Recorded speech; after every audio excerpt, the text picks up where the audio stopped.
এই সময় জিনিসটা বড়ই অদ্ভুত। কখন কাকে কোন জায়গায় দাঁড় করাবে এই সময় ঠিক করে দেয়। তো এই সময়ের সাথেই তালে তাল মিলিয়ে চলাটাই হচ্ছে আমাদের কর্তব্য। তো হ্যালো এভরিওয়ান, কেমন আছো তোমরা? আশা করি সকলে খুব ভালো আছো। আমিও খুব ভালো আছি। তো বেশ অনেক দিন পর তোমাদের সামনে আবারও একটা ভিডিও নিয়ে আসলাম। তো আজকের ভিডিওটা হচ্ছে রান্নার। তো চলো আমি কি রান্না করছি সেটাই তোমাদের সাথে একটু শেয়ার করব। তো সকালবেলা ঘুম থেকে উঠে জামাইবু চলে গেছিলো বাজারে। আর এখানে না বাজারটা বেশ অনেকটা দূরে। তো জামাইবু একবারে বেশি করে সব কিছু আনে, বারবার আর যাওয়া লাগে না। তো আজকে সকালবেলা উঠে সে চলে গেছিলো বাজারে, আমি যেহেতু ঘুমিয়েছিলাম আমারও যাওয়ার কথা ছিল। তো আমি ঘুম থেকে উঠিনি, আমাকে জামাইবু ডাকেনি, নিজে নিজেই চলে গেছিলো। আর গিয়ে এখানে 2 কেজি আড়াই, দুই না, প্রায় 2.5-3 কেজি ওজনের একটা কাতলা মাছ এনেছে। তার সাথে ভেটকি মাছ, চিংড়ি মাছ, এই 3 রকমের মাছ এনেছিল। আর এনেছিল এই সবজিগুলো। তো সব সবজিই মোটামুটি এনেছে। তা আনার মধ্যে শুধু আনিনি কাঁচা লঙ্কা, আর এই লঙ্কাটাই আমাদের কাছে ছিল না। তো আজকে ঝাল ছাড়াই রান্না করেছিলাম, আমাদের ঝাল ছাড়া রান্নাই খেতে হয়েছে আজকে। লঙ্কার গুঁড়ো একটু ব্যবহার করেছিলাম। তো লঙ্কার গুঁড়োটা আমার ঠিক পছন্দ হয় না, আমার গুঁড়ো মশলার থেকে বাটা মশলাই বেস্ট ভালো লাগে। তো আজকে মেনুতে ছিল কচুর গাঁটি দিয়ে কাতলা মাছের ঝোল, আর তার সাথে ছিল মানে কাতলা মাছের মাথা দিয়ে মুগ ডাল। তো প্রথমেই তো আমি ডালটাকে ভালো করে ভেজে লাল লাল করে গরম জল সেদ্ধ বসিয়ে দিয়েছি।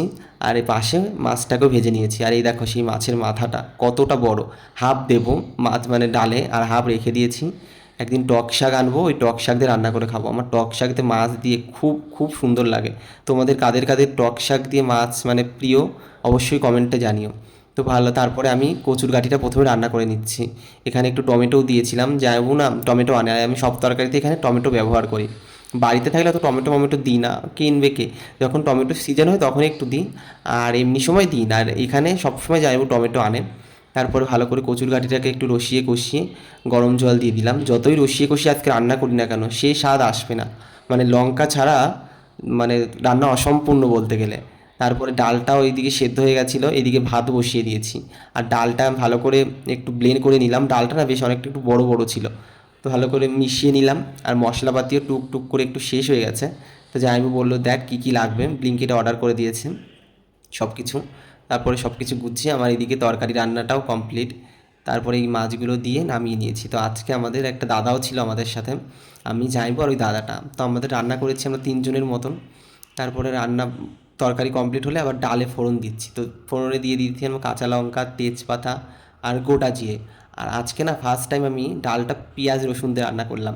মুগ ডালের মাথা দিয়ে মানে মাছের মাথা দিয়ে মুগ ডাল করলে আমি নিরামিষই করি, আদা তারপরে কাঁচা লঙ্কা জিরে বাটা দিয়ে। তো আজকে ভাবলাম একটু পেঁয়াজও দিই, অনেক ভিডিওতে দেখেছি সবাই পেঁয়াজ রসুন দিয়েও করে অনেকে। তো তার জন্য একটু পেঁয়াজ রসুন দিয়ে রান্না করলাম আজকে। আর এখানে একটু লঙ্কার গুঁড়ো দিয়েছি। লঙ্কার গুঁড়োটা না বেশ অনেক দিনের, ভালো ছিল না, আমি আর ব্যবহার করবো না, ফেলে দিয়েছি লঙ্কার গুঁড়োটা। তারপরে সুন্দর করে কষিয়ে আমি ডালটাও দিয়ে মানে মাছ দেবো এখন। আর এই মাছের মাথাটা দেখো কতটা বড়। আর ওই মাছের মানে মাথার সাথে আর একটা মাছও দিয়েছিলাম আমি। ওই মাছের মাথার মধ্যে কোনো মাছ ছিল না, শুধু কাঁটা। তার জন্য ভাবলাম এক পিস মাছও দিই।